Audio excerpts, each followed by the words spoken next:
We are currently gathered at the West Palm Beach Library looking at the MacBook. Yes, I think it's a MacBook.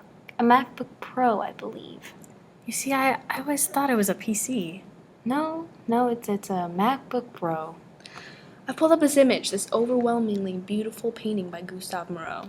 Oh yes, Gustave Moreau, a French symbolist artist from the 19th century. This piece is called Jupiter and Semele, dated 1894. This piece, I think, depicts a classical myth of the mortal woman, Semele, mother of the god Dionysus, and her lover Jupiter.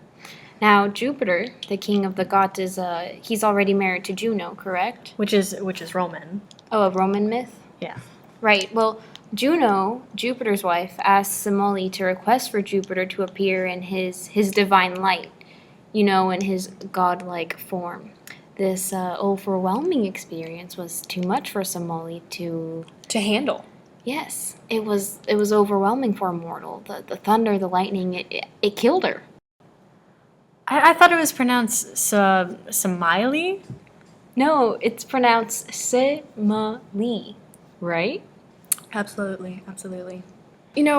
I think we should talk about the Greek myth as opposed to the Roman myth. Hera, the Greek equivalent for Juno, came as her aged-nursed Beroe. In that disguise, she gave Semele this tonic that would make her do whatever Hera wanted her to do. So, Hera made Semele ask Zeus, the Greek equivalent of Jupiter, to appear to her in his divine form, the same form that Zeus visits Hera and the other gods. Hera did this right out of jealousy. Right. Oh, so she knew. Yeah. Knowing it would kill Semele. It's terrible. That's right. Oh. I mean, how would you feel? I mean, you're the wife. That's right. So, in the Greek version, Semele couldn't refuse. She was forced to ask Zeus that. Yeah, in the Roman myth, Semele asked Zeus on her own, without any influence. So Zeus, promising Semele that he would give her anything that she wanted, came as the god of thunder. Which is how she died. Right. Yeah, because Semele was consumed by the fire of the lightning. So speaking of which, the lightning. Let's get a close up to Zeus's head. Or Jupiter's head, within this painting. Right, within this painting. Or Jupiter's head, within this painting. Right, within this painting. Right, look how he portrays divinity by almost like a Christian symbolism, by the way the hands are posed and the use of a halo. A halo, which looks as though it was almost made out of lightning. Yeah, I guess it looks like it's made out of thunderbolts, which, portrays him as the king that he is, the king of all gods. It's kind of like haunting because it's so heavily laden with symbolic definitely. imagery. There's so much going on. Yeah, especially the detail, the architecture, the towering architecture. It's opera-like, the setting of the royal halls of Olympus, his use of Byzantine mosaic, medieval enamels, Indian miniatures, and lots of intricate exotic designs that influence modern artists. Yeah, and the color. Look at the way Moreau uses color to draw our eye around the painting. We see the blues at the top and the bottom of the painting, and the reds, specifically the reds, are kind of like the accents to the painting. Yeah, bringing about the power of the fire. And also we see this... The blood. Yeah, of course. As you can see, I mean, if we zoom in closer to Semele, you can see blood coming out of her. The left hip. Oh, From her side more so. Yeah, her side. This reminds me of the Buddha's birth from his mother, Maya. Yeah. Maya's right side, the birth of Buddha at Lumbini, 2nd century CE.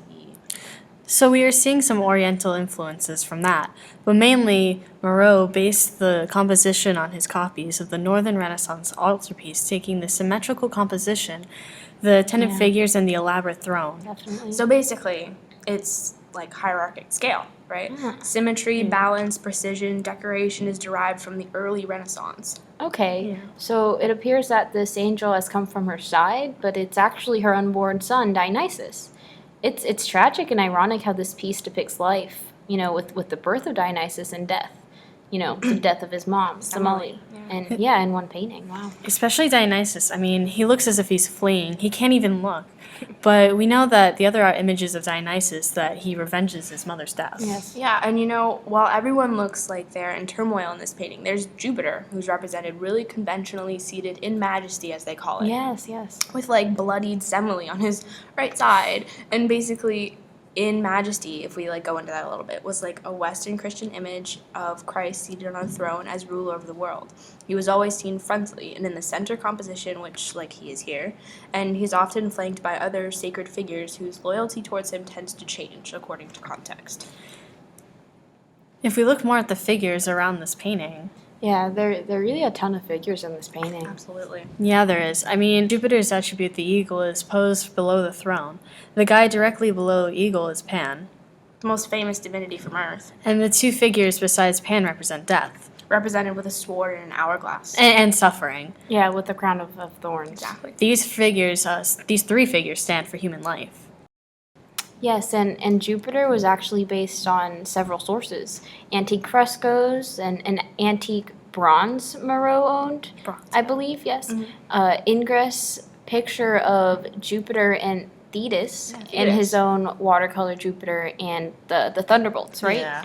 Semele resembles Moreau's Phaeton, which is 1878, Yeah. where he takes the pose of another person who dies from Jupiter's power, just like Semele. Oh, so in this painting, then Moreau repeatedly relied on imagery he used before in thematic related subjects, right? Yeah, exactly.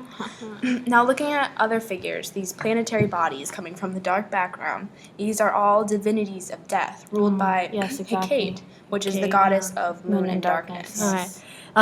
Their destiny, death, sleep, misery, fraud, age, and discord, everything that is evil and terrible. He has Jupiter holding a lyre, which Moreau uses to symbolize human intelligence. Yeah. I mean, look at his chest. He has a lotus, the traditional Indian symbol for the female principle of the universe, while a lingam, which is a phallic image, represents the Hindu male principle. Oh, on his chest he bears the Egyptian symbol of Godhead, the scarab beetle. The beetle. Yeah.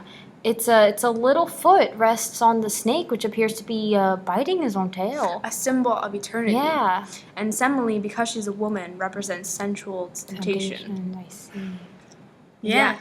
Yeah, and since Moreau believed that man must rise above his senses to achieve a divine state of spiritual understanding, of awareness, so he chooses to imply Semele's destruction. So the blood on her side signifies her inevitable death. Her death. Okay, so basically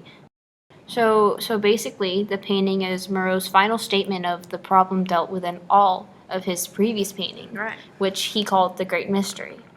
By this, he meant the conflict was between man's sensual nature and the divine. We can really see this with his use of symbolism. Moreau was really unlike any young symbolist artist, wasn't he? Yeah, he didn't intend for his pictures to just be unique icons that the viewer would contemplate like most symbolists would do, but he rather had the nature of his imagery and his creative method to be instructive and assist in the attainment of divinity. Yeah, he never really lost his faith and ability to make intellectual statement that would be valid for his own age and for the future. Moreau never thought that Jupiter and Semele needed an explanation to be understood. The meaning of the painting, he said, resided in its appearance, provided that the viewer knew how to read a picture. And he believed that reading his paintings merely meant having the ability to dream and to love a little, for he considered these the functions of the imagination. It was his belief in the imaginative and rational faculties of man that pervaded his art theory and that dictated its contents of his entire body of work.